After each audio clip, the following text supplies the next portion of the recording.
Aloha, and welcome to VOSR International, the voice of shortwave radio.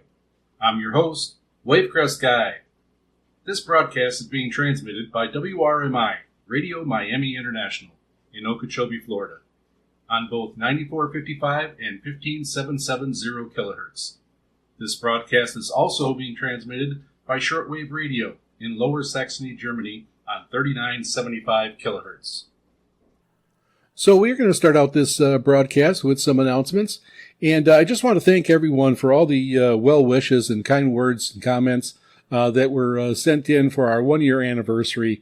It is great to hear from everybody, and that is really a big part of the show, and it is really the only way I can tell that we have people out there listening. So definitely keep the comments coming, keep the reception reports coming. Everything helps, and it's always great to get information from the listeners, and so we can have this two-way street going with this program. Really appreciate it, and thank you very much. Send in the emails to VOSRINT@yahoo.com. That's VOSRINT@yahoo.com, or you can head over to our website at VOSRinternational.com and click on the little mail icon and send us a message that way. Don't forget, while you're over there, quite a few things to check out on our website. We've got our listeners' rigs page, listeners' radios. You can go over there and see all the fantastic radios that listeners are picking up the show with.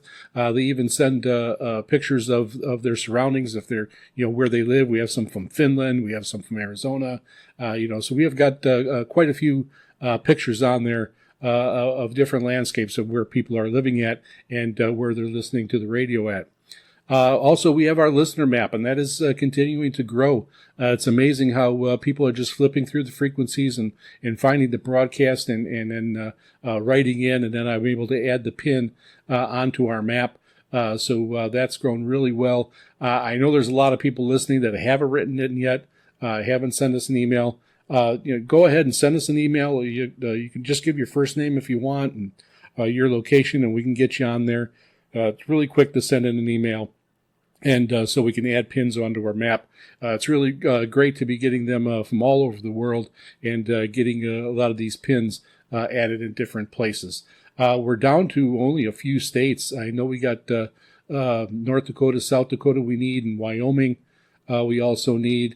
And I think there's one or two over on the east side of the U.S. Mainland. So there's only a few states that we don't have anything from, but go ahead and get those in. Even if we do, send them in, and we'll add the pin on your location. It's always fun to go look at it and flip through and find your pin.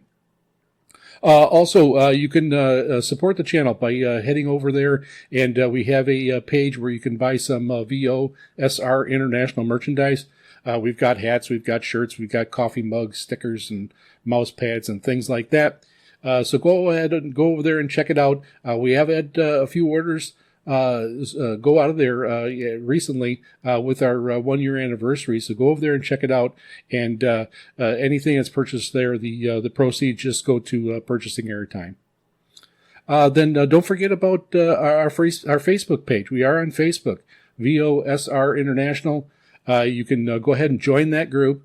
And then you can post reception reports. You can comments about the show.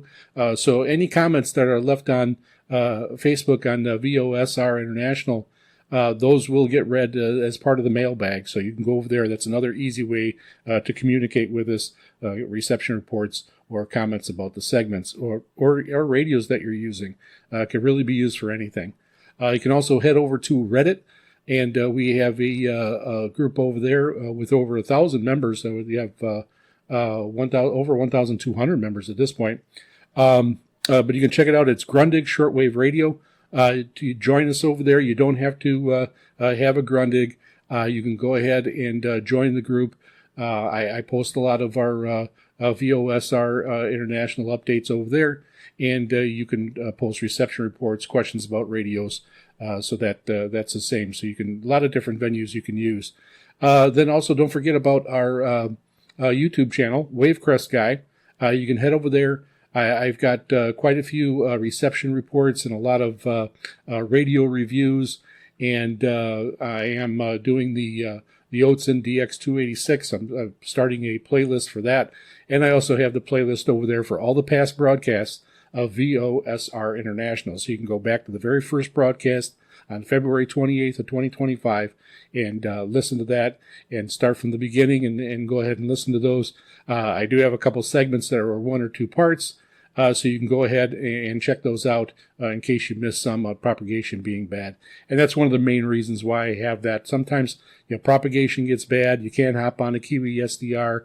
You just forget about it and you're busy and you can't listen to it on the shortwave. If you missed it, you can go back over there. When I first started the channel, I was monthly, and I did a lot of rebroadcasts, so it was a lot easier to keep up to date with everything. Now that I'm doing a weekly program, it's easier to miss a show and miss some segments. So you can also do the past broadcasts over on our website at VOSRinternational.com. I've got a page over there, and it has the links. It'll take you right over, and you can watch the past broadcasts and listen to those to get caught up with everything that's going on here at VOSR International. Also, don't forget, you could still send in an email and get a postcard, a QSL card sent out. And so just send us a email at VOSRINT@yahoo.com. That's VOSRINT@yahoo.com. In the subject line, put down a QSL card. Give me your mailing address and your name, and I will get those mailed off to you. We're getting down there on the cards. I'll probably have to have some more made up, and I'll make up a different version of the card. Right now I have 2 versions. If you have one version of the card and you wanted the other one, in the email, tell me the version that you have, and I will send the other one out to you if you'd like. So we can always get those out that way also. So send those in and get the QSL card. I also do EQSLs when I get reception reports also. I'm trying to come up with some new different designs there, so that's a little bit difficult. But if anybody has any designs on EQSL cards or has some talent to make some up, you can go ahead and make those up for VOSR International, and we can start using those also.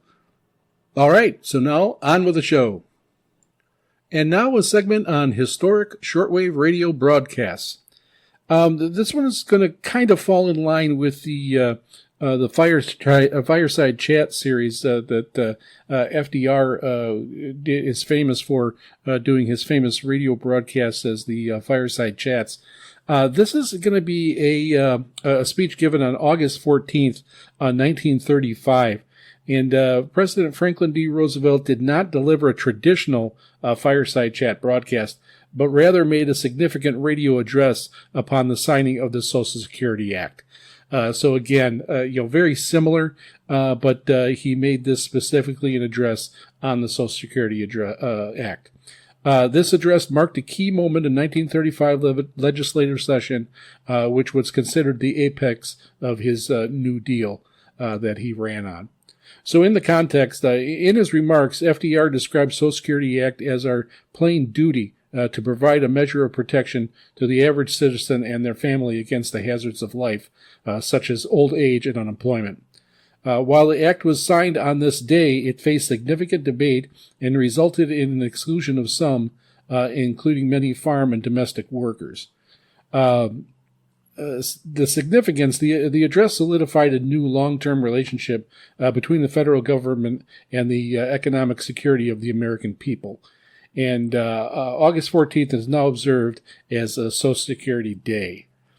The address was pretty monumental, but again, it had mixed reviews going through when it first came out.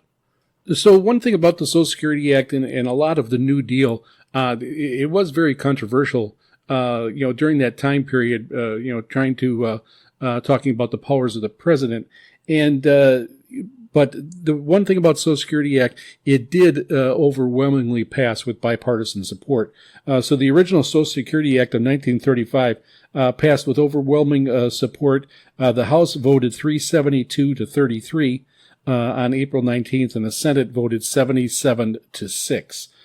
So those are huge margins. Of course, the numbers are different from today. We have more states, and so those numbers for the House and the Senate are definitely different. But again, you could just tell by the margins: 372 to 33, and then 77 to 6. They did pass by very easily, and it was an easy vote when it went through. All right, so just a little bit more history about the Social Security Act before we go to the actual Franklin Roosevelt speech on the passing of it. It was signed into law on August 14th of 1935, and it established a federal safety net, creating a systems for old age benefits, unemployment insurance, and aid to the needy, aged and disabled individuals. It fundamentally reshaped American social welfare, providing long-term economic security against poverty and destitution. So the key aspects of the Act. It was established a national system of retirement benefits for workers with payments beginning in 1942. And unemployment compensation is added, and it created a federal system to provide temporary income to unemployed workers. Also, the public assistance and welfare, it provided federal grants to states to support the needy, aged, blind individuals and dependent children. Maternal and child welfare, it authorized funds for maternal and child health, as well as services for crippled children. And lastly, the funding, it created taxes on employers and employees to finance the benefits. So the evolution and the impact, the expansion. Originally, many workers, agriculture and domestic, were excluded, but the program was expanded later in years of 1950 and 1954. Amendments, the Act was later amended to include survivors' benefits, disability insurance, health insurance for the aged, and that's Medicare. And then the administration, the Social Security Board was created to manage these programs. And it serves as the foundation of the modern U.S. Social safety net aimed to ensuring economic stability for citizens and their families. So just a little bit of background about the whole act in itself. So again, the Social Security Act was signed into law on August 14th, 1935. This is going to be a speech from April 28th of 1935, which explains and encourages, FDR is encouraging the passage of this bill. And so here it is from April 28th of 1935.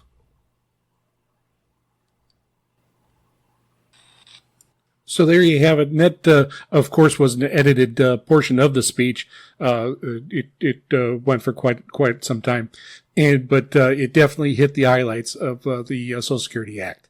So Franklin Roosevelt, FDR, went on to give quite a few more fireside chats, and I am going to have some more segments on those, especially the more historic ones. He actually gave a couple of important speeches besides the fireside chats, and a lot of those, most of those, actually went out over shortwave radio also.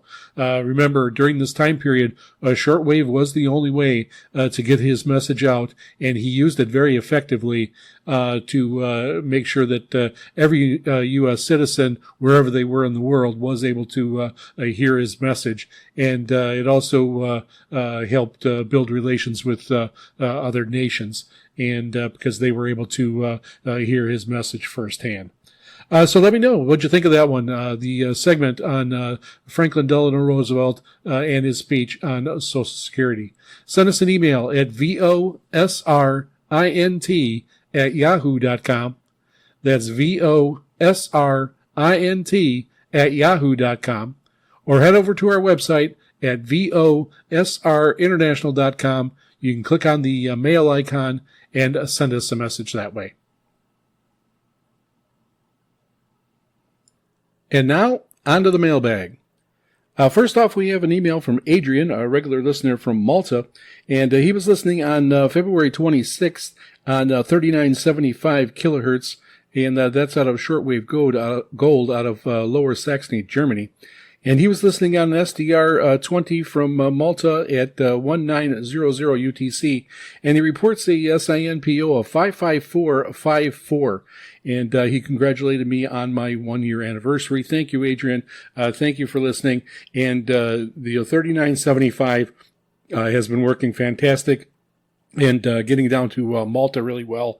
And I'm really happy with the range that frequency has been getting with even with their lower power.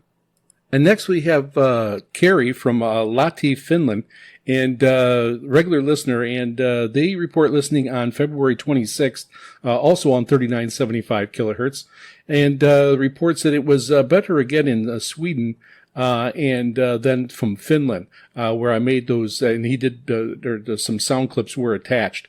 But I was too tired yesterday to do anything because they had a big, heavy snowstorm going through, and they had to work the snow 3 times because the snowfall continued all day.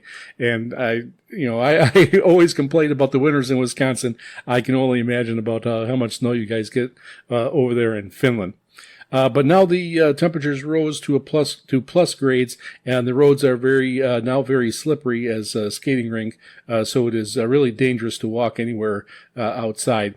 I did mention his friend Harry was on the radio too, and had heard the show and the 1-year anniversary, and the give congratulations for our 1-year anniversary broadcast. Thank you, Carrie, again for this reception report. It's always great to find out how the signal is going out there on 3975 kilohertz over in Europe. Thanks again. Next, I just wanted to report that I was able to contact our 2 winners from our 1-year anniversary broadcast. Greg, who is getting the XH Data 368 shortwave radio, he did contact me, and I was able to get his address, and we have that radio on its way, and hopefully when he gets it, he will send us a picture of the radio or him with the radio, and we'll get that on to VOSR International's website, and you could take a look. Also, we did get the email from the coffee mug listener, Alex, and again, it was the same situation that is being already sent out to him. Hopefully he's got it, and we'll be getting a picture so we can get it on the website soon. Next, we have a reception report from regular listener Justin, and he reports, this was on February 26th, also on 9455 kilohertz, and he was using an XH Data D808 with the whip antenna, reports an SINPO of 55343, so very good. And he writes, congratulations on 1 year. I love the RSA and the fireside chat segments, and I'm looking forward to another year of VOSR International. Thank you very much, Justin. Always thank you for sending these reception reports in. Justin is in Wisconsin, and it's always good to know that how the signal is going out over to that area. Thanks again, Justin. And next, we did get a email from northern Finland, from Harry. And he's a regular listener, and he reports that he was listening to the program on the 26th of February, and congratulates us on our 1-year anniversary. He also sent a clip in, and he was listening on an SDR. It was called the Eagle, and Kotka means eagle. And that's where he was listening from. The antenna is a 10-meter vertical wire with an amplifier. Reception was fairly good there on 3975 kilohertz. It was an S7 with an SINPO of 44444, so all fours. Pretty solid reception. It was the same, and then he did attach a recording.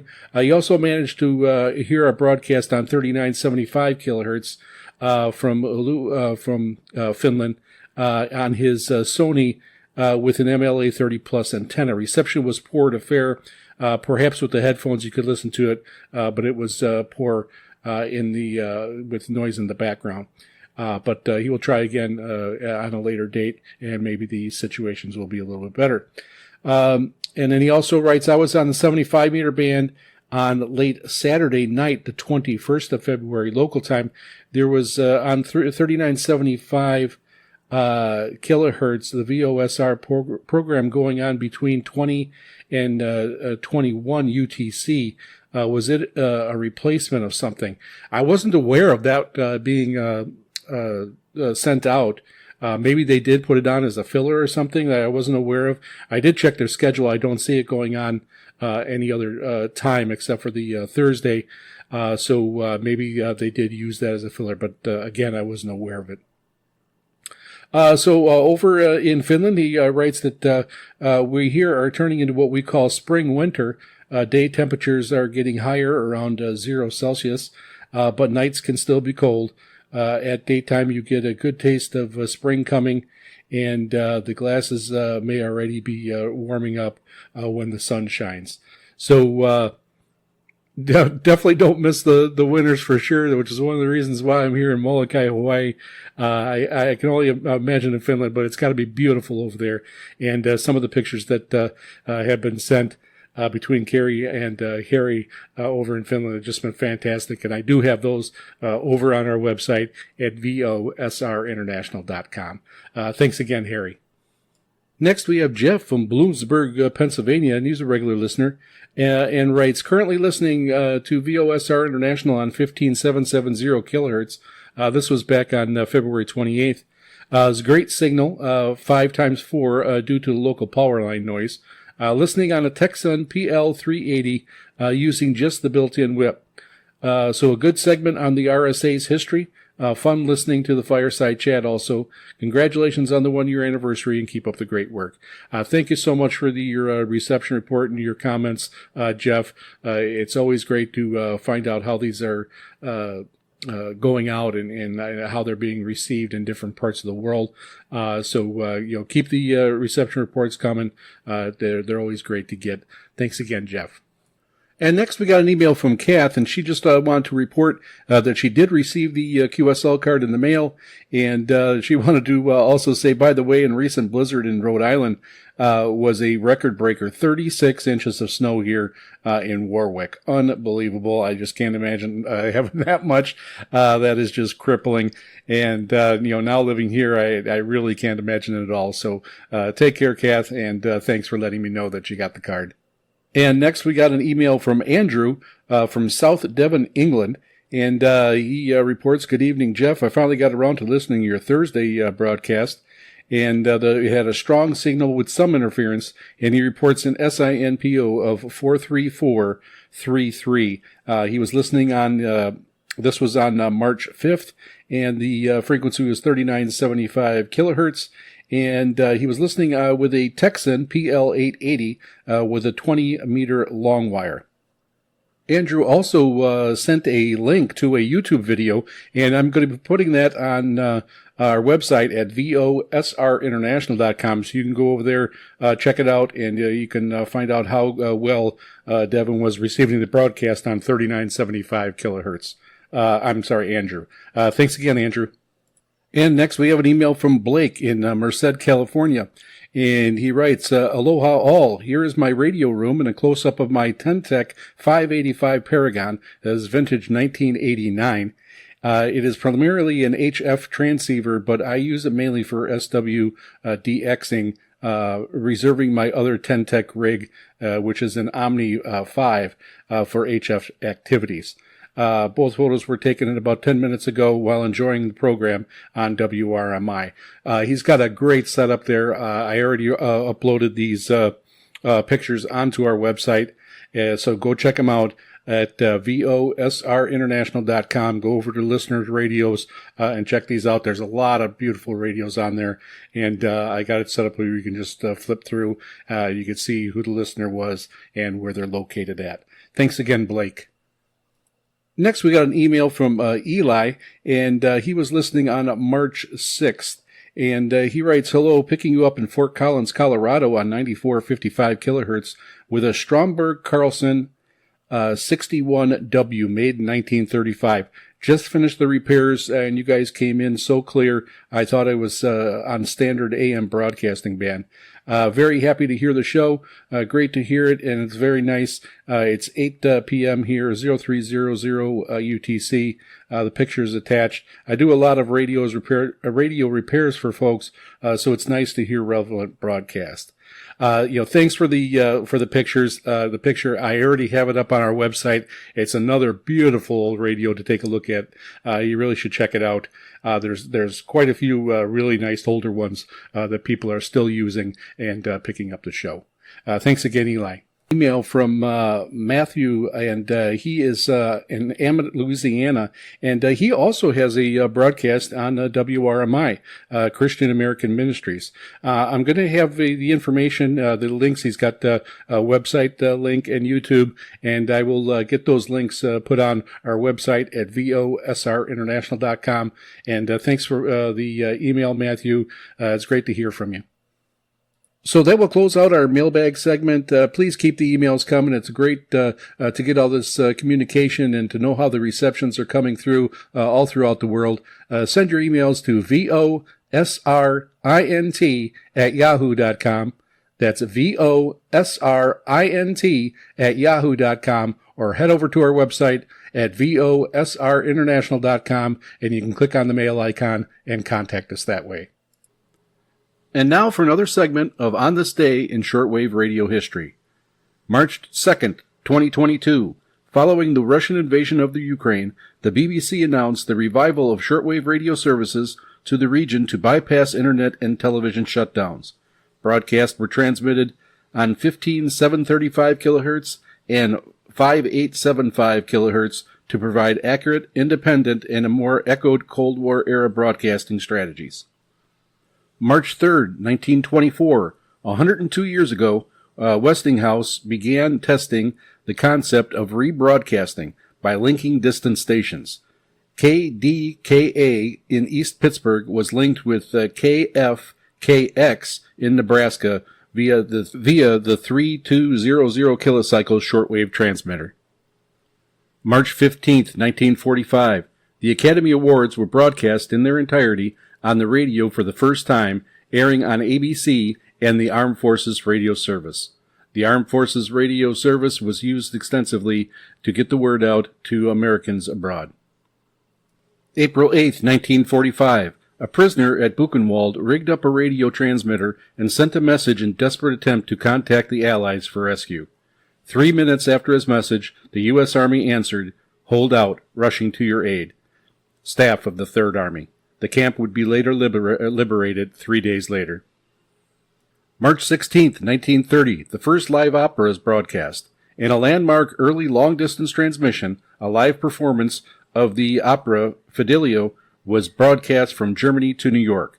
Despite the experimental nature of the technology and poor quality resulting in only 20 minutes of performance being clearly received, it was a pivotal moment in international shortwave broadcasting. March 16th, 2015, Radio Canada International Anniversary. A 1-hour recording of the PCJ Radio International special broadcast celebrating the 70th anniversary of Radio Canada International. The program was broadcast in English via WRMI on 7570 kHz starting at 0100 UTC. March 16th, 1966, Gemini 8 was launched. This launched a rendezvous and docking with Agenta target vehicle in orbit. It featured voice and telemetry communications essential to early space-ground shortwave radio history. March 16, 1859, birth of a pioneer. Alexander Popov was born. He was a Russian physicist and electrical engineer who is credited in Russia as one of the inventors of radio. Popov built early radio receivers in 1895. March 22, 2016, Radio Havana, Cuba was recorded during 0100 UTC broadcast on 6000 kHz, featuring news regarding Barack Obama's visit to the country, along with regular programs. March 22, 1977, shortwave stations, including international broadcasters, monitored the resignation of India Prime Minister Indira Gandhi. March 23, 1922, WLW begins broadcasting. In Cincinnati, Ohio, it went on the air for the first time. While initially a medium wave station, WLW later became famous for its massive 500 kilowatt experimental shortwave transmissions, W8XO, in the late 1930s, making it a superstation heard worldwide. March 27, 1964, the Radio Man of Valdez. Following a massive 9.2 magnitude Good Friday earthquake that struck Alaska on March 27, 1964, radio operator Gus Madison stayed at his transmitter in Valdez for 72 hours, providing crucial, continuous emergency communication as the town was destroyed. March 28, 2025, solar flare interference. A large X1.1 solar flare occurred, causing significant shortwave radio interference. March 29, 1941, the night of the big change, moving day. At 3 a.m. Eastern Time on March 29, 1941, approximately 90% of all radio stations in the United States, around 800 to 1,000 stations, changed their frequencies, along with stations in Canada and Mexico. This was driven by North American Regional Broadcasting Agreement to reduce interference, often referred to as Moving Day. March 29, 2019, Channel Africa aired its final English and French language services from Meyerton Transmitting Station before the site closes, marking the end of their shortwave service. March 29, 2022, Vatican Radio was heard broadcasting special messages from Pope Francis in Ukrainian and Russian to Kiev and Moscow via shortwave on 9705 kHz in response to the war in Ukraine. March 29, 2001, a major solar event occurred, with coronal mass ejections, CMEs, created a G5 level geometric storm, the maximum on the NOAA scale. That affected radio communications and created auroras seen as far south as Texas. March 30th, 2003, the Urdu language services of the Vatican Radio, which have been part of the Hindi program since 1993, became a standalone 15-minute broadcast on Sundays and Wednesdays. April 2nd, 2022, the BBC World Service was recorded broadcasting coverage of Russian invasion of Ukraine, demonstrating the enduring role of shortwave for international news during conflicts. April 4th, 2014, the U.S. time signal station WWV, operated by NIST, brought its 25 MHz signal back on the air in an experimental mode, following the discontinuation of 20 and 25 MHz broadcasts in 1977. April 7, 1917, the U.S. takes control of wireless stations. Following the United States declaration of war on Germany on April 6, Executive Order 2585 was implemented on April 7, 1917. The U.S. Navy took control of all wireless radio stations in the country, closing down most amateur radio stations to ensure national security. And that concludes this segment of On This Day in Shortwave Radio History. Let us know what you think. Send us an email at VOSRINT@yahoo.com. That's VOSRINT@yahoo.com. Or head over to our website at VOSRinternational.com, and you can click on the mail icon and contact us that way. All right, so I'm going to give a short part 2 follow-up on the Oatson DX286 shortwave radio. I've only had it for a little bit, and I was able to go down and get a battery. Again, there was only 2 batteries there at our hardware store, and I grabbed one of them. So there's only one of these 650 batteries left in town. But anyways, I grabbed the battery, so I was able to get started using it. And again, now I am going to, doing this radio, I'm going to be having videos on going through the different bands. So you're going to be able to see it in action. And I'm going to have those videos on my YouTube channel over at Wavecrest Guy on YouTube. And I have a playlist, and it'll be the Oatson DX286. You can also just head over to our website. Of course, I'll have a page there, so I have links to those videos on our website at VOSRinternational.com. I have a page set up for it, and you'll be able to click on it and go check those videos out in that playlist. So there'll only be one link there.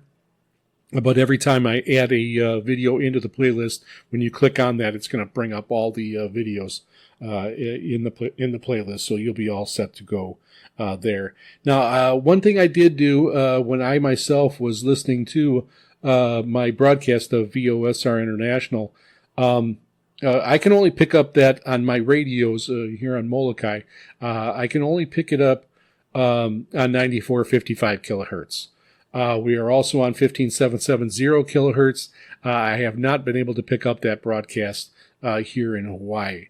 Of course, the low-powered one over in Germany, 39.75 kilohertz, I can't pick up that one also.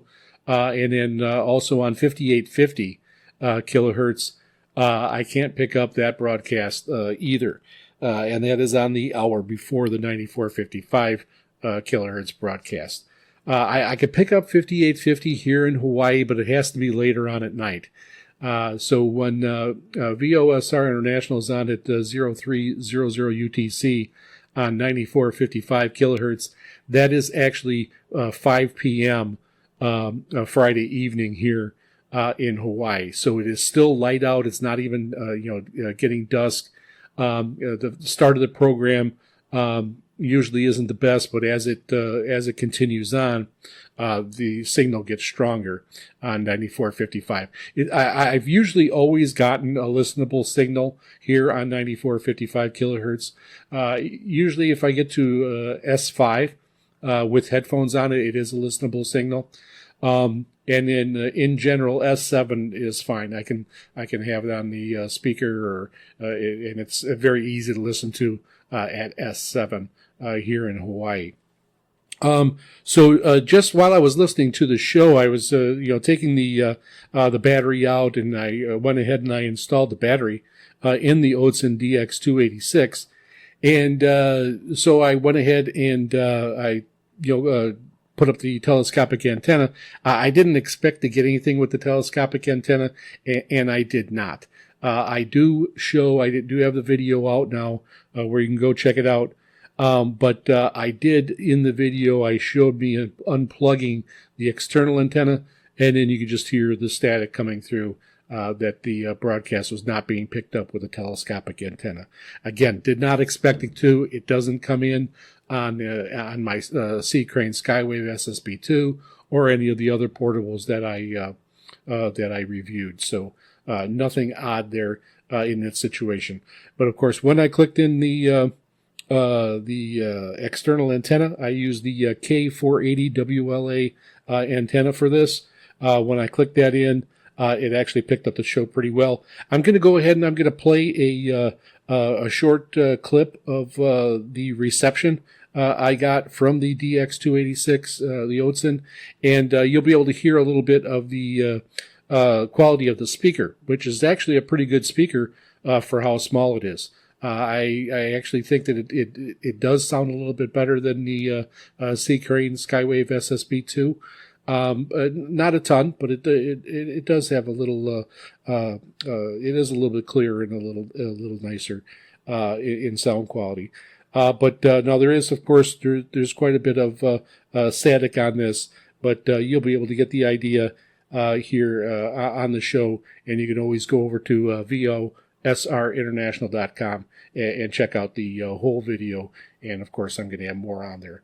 So here is a short clip of VOSR International on the Odson DX286 from here in Hawaii using the K480 WLA antenna.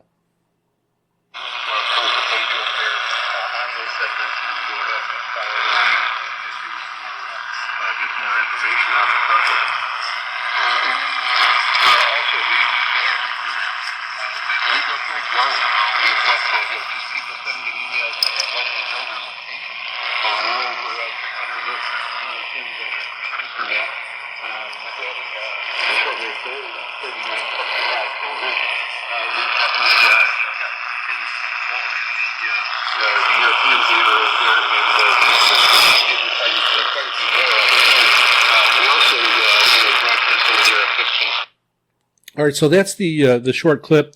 Now, I also have another video of the same program, the same broadcast, the VOSR International, but that one was recorded off my Grundig satellite 800 Millennium, again with the K480WLE antenna.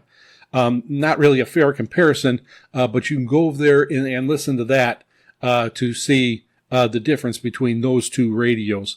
I will have more comparable comparisons in the future in some of these other videos where I will show it up against the C. Crane Skywave SSB2 and what other radios that I have sitting around. So a little bit more of a comparable comparison. But I will have both of those videos in the playlist, so you can go ahead and check that out. So it would have been the same day that it was recorded on the same antenna, just the different radios. So again, so far, very preliminary. This is only the first little bit of listening that I was doing with the Oatson DX286.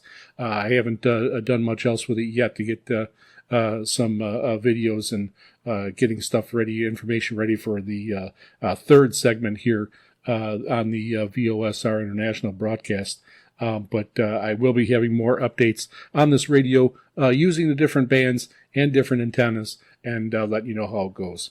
So that's it for this one. Let me know what you think. Send us an email at VOSRINT@yahoo.com. That's VOSRINT@yahoo.com. Or head over to our website at VOSRinternational.com and click on the mail icon and contact us that way. Let us know. Do you have one of these Oatson DX286 radios? How do you like it? What do you use it for mostly? What type of equipment do you use with it? Do you use external antennas? And how are they working for you? And now on to our next segment, historic shortwave radio broadcasts. And I got the idea for this one from Paul over in the Canary Islands, and he sent me a link with some really great information. And this is going to be about Independent Radio Spain, which is Radio España Independent. And it has a very interesting history. And, going back into the prime time for shortwave radio. So first I'll start with a little history of the Franco regime. So the Franco regime started from 1936, 1939 through 1975, and it was a long-lasting authoritarian dictatorship in Spain led by General Francisco Franco. It was characterized by extreme centralization, anti-communism, strict Catholic traditionalism, and brutal repression of political dissent. Emerging from a civil war, it initially took a fascist, semi-pluralistic form before shifting to a conservative, technocratic, and later a monarchical system. So the establishment and the duration, Franco was known as the leader, and he assumed power in 1936 during the Spanish Civil War and ruled until his death in 1975. The regime systematically imprisoned or executed tens of thousands of suspected leftist Republican, anarchist, and separatists. It imposed strict cultural censorship, suppressed regional languages, and enforced strict gender roles, emphasizing traditional Catholic values. The political structure, while early years were marked by fascism, the regime evolved into a Catholic corporatist system, later moving towards economic liberalization in the 1960s. International relations, despite ideological alignment with Hitler and Mussolini during World War II, Spain maintained official neutrality. In the Cold War, the U.S. supported Franco due to his strong anti-communist stance, leading to Spain's integration into international alliances. So in 1969, Franco designated Prince Juan Carlos as his successor, intending to restore the monarchy. Following Franco's death in 1975, Spain underwent a transition to democracy. So that will move us over to Radio España Independent, and it was created by the Communist Party of Spain as a means of information and propaganda within the political party that, like all others except the FET, was illegal in Francoist Spain. It was the most important at the time among the clandestine stations, which, unlike official radio stations that broadcast in various languages to the outside world, do not make public from the point of the country that they were broadcast. This station was created on behest of Dolores Ibarruri, and it began broadcasting on July 22nd of 1941. The name Pereirian station was used to eliminate the sense of distance that being in Moscow might have meant for listeners in Spain. It was the main source of radio news in opposition to the Franco regime and its propaganda. Following the decree that was granted from Radio Nacional de España, RNE, a monopoly on news broadcasting, therefore simply tuning in was already an act of opposition to Francoism. In addition to REI broadcasts from official Spanish-language stations in other European countries, such as French radio, the BBC, Radio Moscow, provided another way for listeners to circumvent RNE's monopoly and access to diverse and independent information. During World War II, after the German attack on the Soviet Union, and with Nazi troops approaching Moscow, the headquarters of Radio España Independiente moved to the city of Ufa in the Autonomous Republic of Bashkiria. On July 5th, 1955, for reasons not fully explained, but could be related to the preference of the Soviet Union and the UN or a division of activities among the Allied countries, the station moved to what would be its final destination location, the capital of Romania, Bucharest. And from 1960s onward, it was equipped with better technical resources to expand its coverage and neutralize interference caused by the Francoist authorities. It was during this period that techniques such as recording programs on tape and broadcasting them at specific times and on specific frequencies that could vary, referring to our REI as flying waves, began to be used, thus avoiding the interference of transmitters from within Spain that were created noise on its fixed frequencies. In the final years of Franco's regime, the political opening that followed Frago's law allowed for greater freedom of expression for the press within Spain, meaning that political criticism was no longer confined to radio. At the same time, the political confrontation from Bucharest with the communist bloc in Moscow, especially after the invasion of Czechoslovakia in 1968, and the changes with the PCE itself, which aligned with opposition movements within Spain in the so-called democratic junta, meant that later years the content of the broadcast no longer had to be the same exclusively communist character, but rather emphasized concepts such as national reconciliation.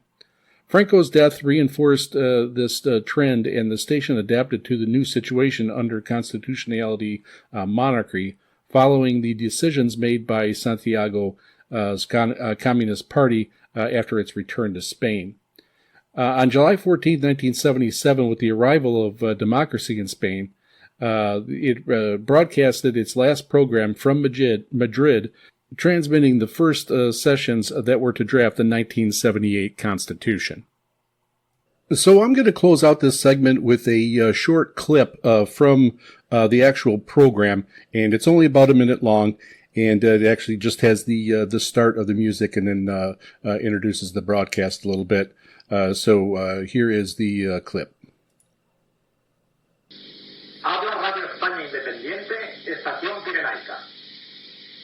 Además de por nuestras habituales ondas de 19, 25 y 26 metros, transmitimos todos los días por estas ondas volantes sin interferencia. So in that short clip, the broadcast announces that in addition to their regular shortwave frequencies, they are transmitting daily on special frequencies without interference to ensure the message reaches the audience. And you can you picked up their introductory music, and then there was some music at the end. So that concludes our segment, and let me know what you think.